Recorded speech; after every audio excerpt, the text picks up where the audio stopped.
Alrighty, guys, we're back yet again. It's the Pirate King. I Was Kidnapped by the Pirate King, chapter 15 of 20. Let's get to it. Here we are in the vault. Ronan's eyes bare into your own, pinning you in place. Because I love you. Ronan's word ring throughout the safe, hitting you with a force you never truly expected. What? He doesn't back down, his grip on your shoulders tightening. I love you, Amber. Your breath catches as you stare into his eyes, wild and untamed, but honest true. Ronan. For how long? Probably since you first saw me. Who can say? Maybe the moment I saw you on that railing, maybe after. His eyes burn, reflecting his words. They might separate us after this. They might kill me. And if that's true, I want you to know. I love you, Amber. Waves of emotion crash over you like a storm on the sea. Your heart winches in your chest, overwhelmed with the conviction of his words. Ronan. Oof. I'm going to say I don't love him. We're going to play the long game. Ronan looks down at the ground. I see. It's just so sudden with everything that's happened. We've been running from one disaster to another, and I guess I haven't really been giving you the chance to get to know you. He smiles, sadly nodding. I know, love, it's all right. He shrugs, lifting his gaze to meet yours once again. But that's not why I told you. I didn't expect you to say it back. I just wanted you to know how I felt. Well, how about that, people? You have nothing more to say because there's nothing more to say. No words will express your feelings better than showing him. Anyway, how long have we been down here? Hours probably. They'll be back soon. His eyes darken with the threat of Dante and your father's return, and you swallow a lump in your throat. Ronan, what do we do? I'm not sure, love. Click. The entrance of the safe clicks and Ronan glowers before stepping perfectly in front of you. Amber, whatever happens, just know that But the door opens and you both stiffen. There you are, dears. Victoria Length, confident figure, slips into the room. Vic. Thank God. You take a closer look and see the diamond in her hand. You found it all, after all. I did, but this time I'm afraid we've overstayed our welcome. My father is here. He won't rest until he's got me back in his clutches. You should go without me. Let's just do that. That sounds good. He'll never leave you alone. You'll never escape. I never leave a woman behind. If you think I'd leave without you, then you haven't been paying attention, love. He really does love me. Together, you all race from the room and through the museum. We have to get to the balcony. I've got help waiting. I should have done that in a girly voice. Anyway, people gasp and curse as you plow through the crowded party, making your way to the balcony. Once outside, the winds kick up. What the? A helicopter. From above you, a helicopter descends a few feet. A moment later, dropping a rope ladder. Look at that, a rope ladder. Brilliant. I always come prepared. Victoria stashes the diamond in a bag and grabs the ladder, climbing higher to make room. Ronan is next. Hang on tight, love. I got it. You grab for the ladder with relief, then suddenly, bang. A second later, your father Dante and their men come into view. Don't let them get away. Your wish is my command, sir. No. The men open fire again, and you duck, letting out a yelp as bullets explode all around you. Ronan pulls out his own gun, but curses. Crap, I don't have a clear shot from here. Let me take a stab at it. Victoria pulls out her gun, but your father's men keep shooting and Victoria drops her gun.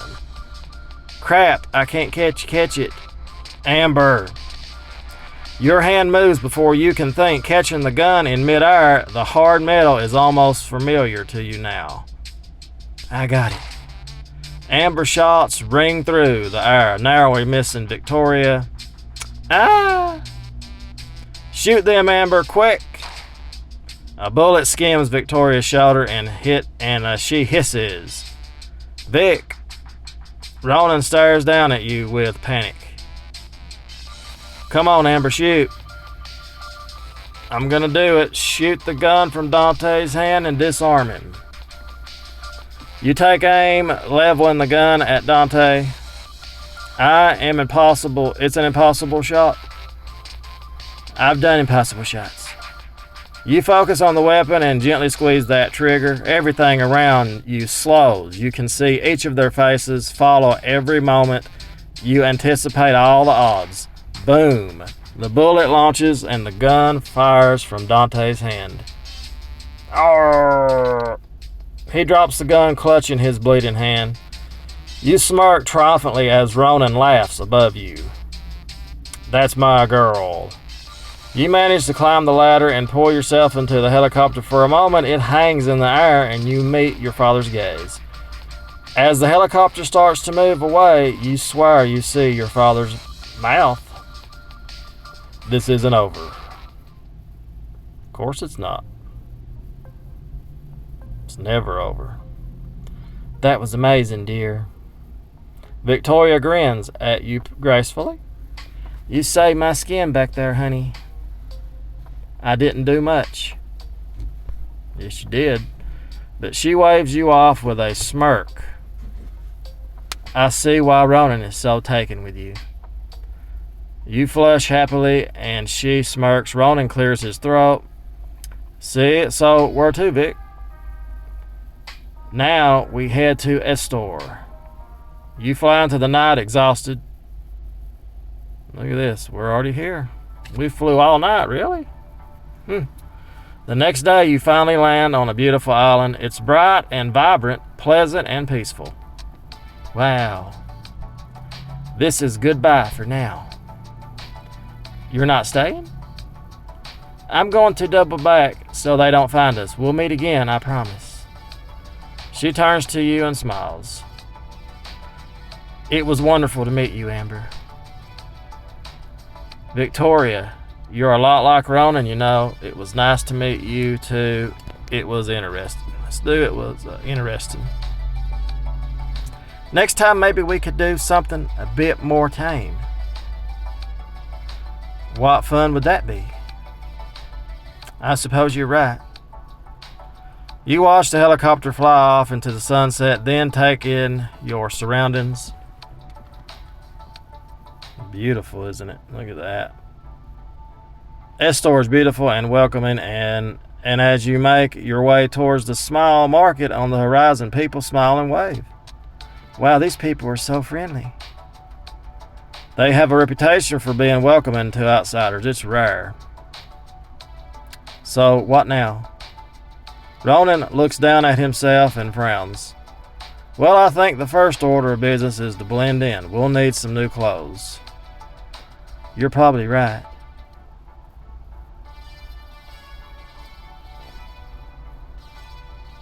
You get to the market and are greeted by friendly merchants and a host of adorable shops. We should grab a bite to eat. Let's do that. Everything looks so delicious. You head to a small pastry stand and order a muffin to share. This is divine. I don't think I've ever tasted anything like it in my life. After about an hour, you find yourself in a small clothing shop on the other side of the market. Ronan picks out something for himself as you browse the rack. Best pick something you like, love. Right, I'll wear something that's free. That's good. That's pretty nice. Oh, I guess they're all free. I'm gonna go with this right here. That looks good. Good enough. After your purchase the clothes, Ronan suggests you unwinding at one of the small cafes you passed. Tired and thirsty, you agree wholeheartedly. I don't think today would end up as well as it did. Ronan tilts his head to the sky, squinting against the afternoon sun. He chuckles. I thought it was a pessimistic. I thought I was the pessimist here. I'm just saying things looked bleak for a while there. Ah, they did, but you handled it with bravery and grace. You're something else, Amber. Oh, it's nothing special. Well, flattery will get you everywhere. You don't need to compliment me all the time. Let's do that. I'll stop when you accept how wonderful you are. I'm just like anyone else running. Really? What about all those impossible shots you keep making? You shrug. Beginner's luck. You sip your drink and lean back in the chair. I suppose we should get moving, huh? Yeah, we're not really on vacation, as nice as it is here. Pushing away from the table, you stand as Ronan moves to pay the bill. A shadow falls across the table. Stranger, Isabella. Who could that be? You stiffen and spin around. Before you is an older man with kind eyes and shocked expression staring down at you. What did you say? The old man looks at you, then frowns. Oh, I'm so sorry, dear. I thought you were someone else. Do you mean Isabel Lombardi? His eyes widen in shock. Yes, how do you know Isabella? She was my mother. You stare at the man uncertain. Did I demand to know who you are? You knew my mother. Please tell me. Let's do that. Your mother? You are Gabriella's baby?